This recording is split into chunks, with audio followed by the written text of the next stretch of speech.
So for those of you that know my story, buckle up, I have an update. And for those of you that don't know my story, buckle up because I got a story for you. So long story short, for whoever doesn't know, my ex-boyfriend cheated on me and got the girl pregnant that he cheated on me with. And I didn't find out until she was like 4 months pregnant and we were still dating. We, of course, broke up though. So recently, as in this morning, I found something else out. And you know, like when you're going through a breakup and new things just keep coming up throughout however long you're broken up. For me, it's been 9 months and I am still finding things out, which is literally terrible. So to cut to the chase here, last year, him and I went to Spain. This was his idea. He invited me to come there because he was there doing some work and he literally flew me out there. Come to find out this morning, he had this other girl there in Spain right before I got there. So of course I'm sitting here like bamboozled because I'm like, what? So we were basically like taking turns. Like she left and I flew in. I literally don't know whether to like laugh or cry. There is a very special seat in hell for this man. Like I knew things were bad, but like I really didn't think they could keep getting worse.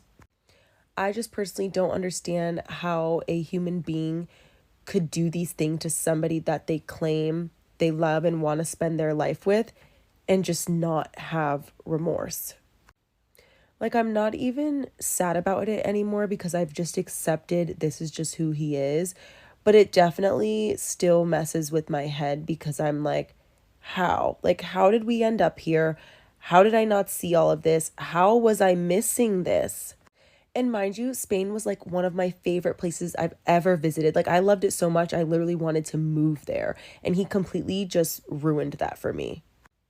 Like literally had another girl there less than a week before I got there. I just personally feel so taken advantage of by somebody that I obviously loved and cared about. And it literally makes me sick. If I get my heart broke, listen. If I get my heart broke next time I get in a relationship,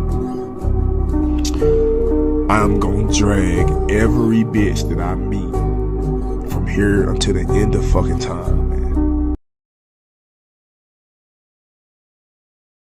A cold-hearted person. Understanding a cold-hearted person is hurt. Yeah, they're hurt. They've been fed the I love yous, the I'm never gonna leave you, the we're forever so many times that now when somebody comes into their life and tells them that, they're not gonna believe you. It is not the fact that they don't love you back. It's not the fact that they don't care about you. It's the fact that they know, or at least think, that you're gonna do the same exact thing that everybody in their past life does. So now when somebody comes into their life and leave, they don't have feelings. They can't feel anything. They're immune to it. It's like a second job to them. When loving a cold-hearted person, you gotta have a strong mind and a strong heart, because it takes a lot to fix them. They've been hurt in a cycle. They only understand it.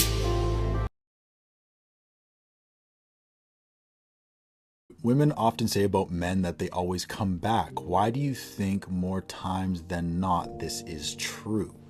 I think this is because men and women handle breakups differently. I actually think men handle breakups worse than women, right?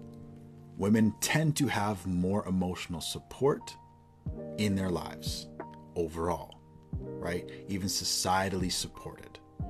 They can talk to their friends, they can cry about it, they grieve a lot more healthy than men. Men are more likely to just numb themselves and stimulate themselves, don't have anyone to really talk to, anyone to be really vulnerable with, anybody to really, share the load and be in a healthy community with them. So they're trying to do it alone, and so they end up doing these toxic things for a little bit. And then they realize that they're really struggling to connect to anything emotionally because the only person in the entire world that was even near their heart or that they had any depth of emotion with was their ex. So now they're doing all this shallow stuff and they're missing the depth of their emotional connection that they used to have. So then they go back to their ex to try and process their emotions. And a lot of women will attest to this, that, you know, a couple weeks later, all of a sudden he's sending essays of how he's feeling. He literally could not talk about how he was feeling the entire relationship, but then all of a sudden when it's all over, when it's all, you know, all the damage has been done, now he starts to want to talk about how he's feeling about everything.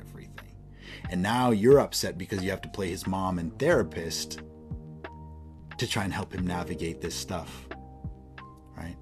That's honestly what I often see.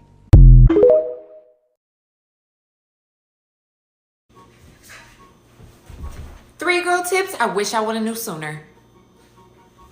It's okay to cry and miss him, but whatever you do, don't pick up the phone and call him. Feeling lonely after a breakup is normal. That's why it's important to have people you love around for support, so you won't go looking for love in a rebound.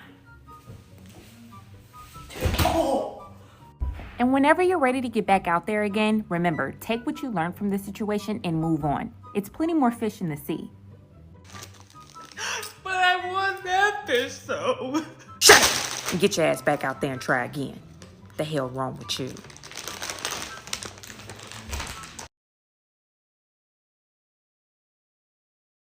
You're allowed to miss people that were never good for you. You're allowed to miss people that are no longer in your life. And it doesn't matter what they've done to you or how bad they made you feel. It doesn't take away from the healing that you've done. And it doesn't make you weak. It makes you human. But it doesn't mean that you need to reach out to them, because you are allowed to move on.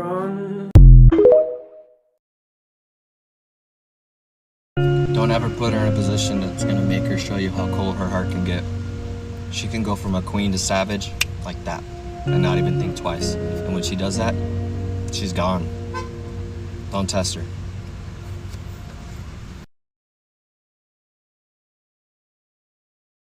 I know it may hurt to hear this, but there's a strong chance that you will never see or be with this person again. I know that you were excited by the potential and maybe even the plans that you both had made together for the future. But the most important thing that we can do when we have established an emotional connection to expectation, especially expectation that now looks like it will not be met, is to remind ourselves that when we cannot control a situation or our circumstances, the next best thing that we can do is control the narrative we feed ourselves. We must control how we feel and think about the situation. Fruit for thought.